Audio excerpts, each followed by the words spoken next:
Welcome to class, everyone. Grab a seat. Today, in this explainer, we're heading straight to the whiteboard to dive into the truly fascinating world of optics. We're going to focus on exactly how light bounces off the world around us. Think of me as your personal physics teacher for the next few minutes as we unpack the mind-bending science behind stuff you see every single day, literally starting from the moment you look in the bathroom mirror each morning. And hey, speaking of mirrors, let's kick things off with a pretty foundational question. Have you ever actually thought about why a mirror gives you a perfect reflection of your face, but a smooth white painted wall gives you absolutely nothing? I mean, think about it. They're both reflecting light back to your eyes, right? If the wall absorbed all the light, it would just be pitch black. So why is one a perfect mirror and the other just a blank surface? Keep that puzzle in the back of your mind as we go.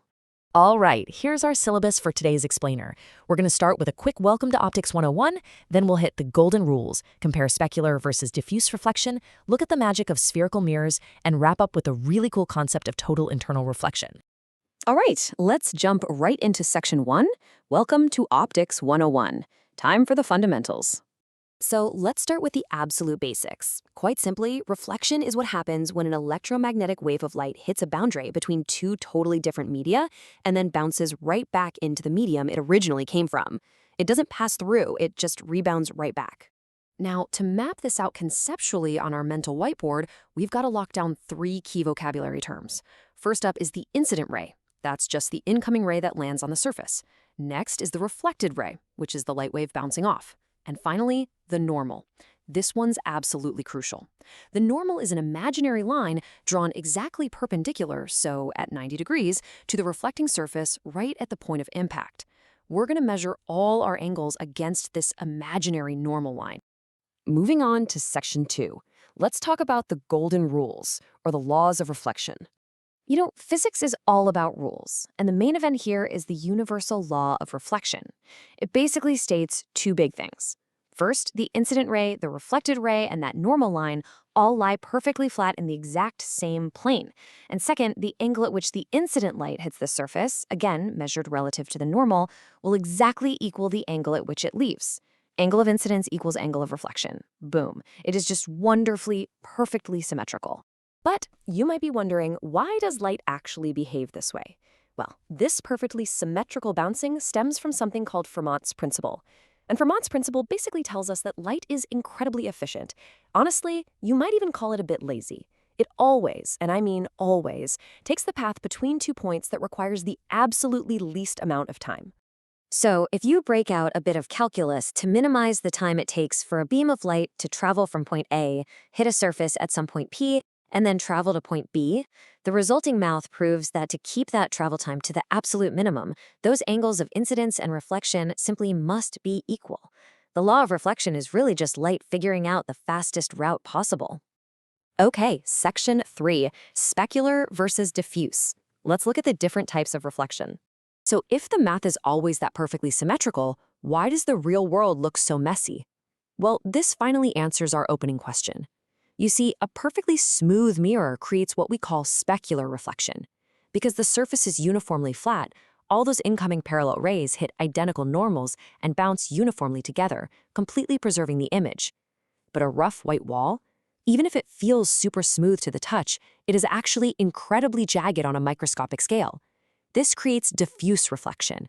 The light hits normals that are pointing in completely random directions, which scatters the reflected rays everywhere.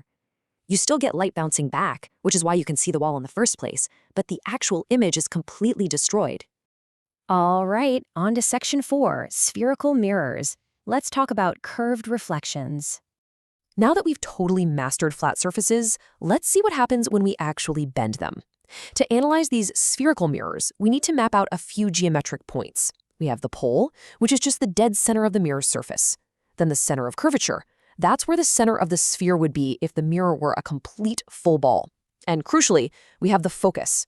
Because of the mirror's curve, all parallel incoming rays of light are going to reflect and converge exactly at this one focal point.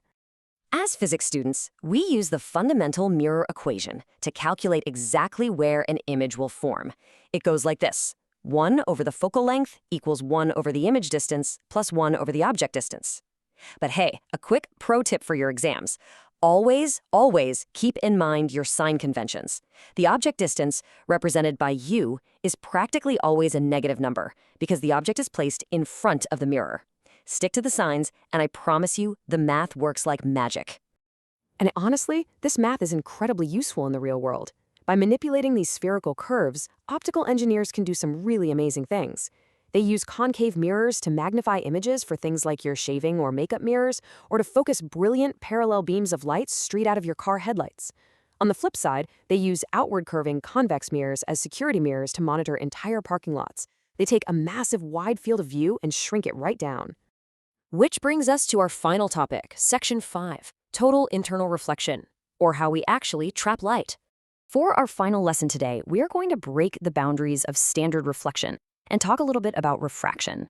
Let me pose another question to the class. Even a fantastic, highly polished silver mirror absorbs a tiny portion of the light that hits it, maybe 5 or 10%. But what if I told you we could achieve a perfectly efficient, literally 100% reflection using a clever trick of refraction? Well, it's a real thing, and it's called total internal reflection. Here's the breakdown of how it works. Step 1, light has to be traveling inside a denser material, think glass or water, and trying to escape out into a lighter medium, like air. Because air has a lower refractive index, the light bends away from the normal as it exits. Step 2, if you keep increasing that incoming angle, eventually the escaping ray bends so far that it hits exactly 90 degrees, just skimming right along the surface. We call this the critical angle. And step 3, if you push the incident ray past that critical angle, the light simply can no longer cross the boundary. It gets 100% reflected back inside the denser material. Notice how this progression unfolds visually. First, with normal refraction, the light just escapes. Then, as the angle increases, we hit that critical angle, where the escaping ray is completely horizontal at 90 degrees. Finally, when the incident angle gets too steep, the boundary itself acts as a flawless, absolute mirror. It naturally forces total internal reflection, trapping the light back inside the medium. And this exact physics principle is why those heavy optical prisms inside your binoculars act as perfect mirrors. They bounce an image around into your eye without losing a single drop of brightness. It's also the exact reason diamond sparkles so brilliantly. See, a diamond has a massive refractive index, which means its critical angle is extremely small. So once light gets inside a diamond, it hits those inner facets past the critical angle over and over again, trapping the light in a continuous loop of total internal reflection before it finally escapes to dazzle your eye. As the source material points out, this phenomenon of perfectly efficient reflection isn't just a parlor trick or meant for pretty jewelry, it is heavily utilized in essential optical engineering. Because it doesn't lose that 5 to 10% of light like a standard silver mirror does, total internal reflection is the trusted go-to mechanism for high-stakes optics. We're talking things like the periscopes found deep underwater in military submarines. So class, I'm going to leave you with this thought to ponder for your homework. While we can flawlessly trap light inside a diamond or a glass prism using the elegant geometry of total internal reflection, will we ever conquer physics and material science enough to engineer an external, flat surface mirror that literally doesn't absorb a single photon? It's a tough one.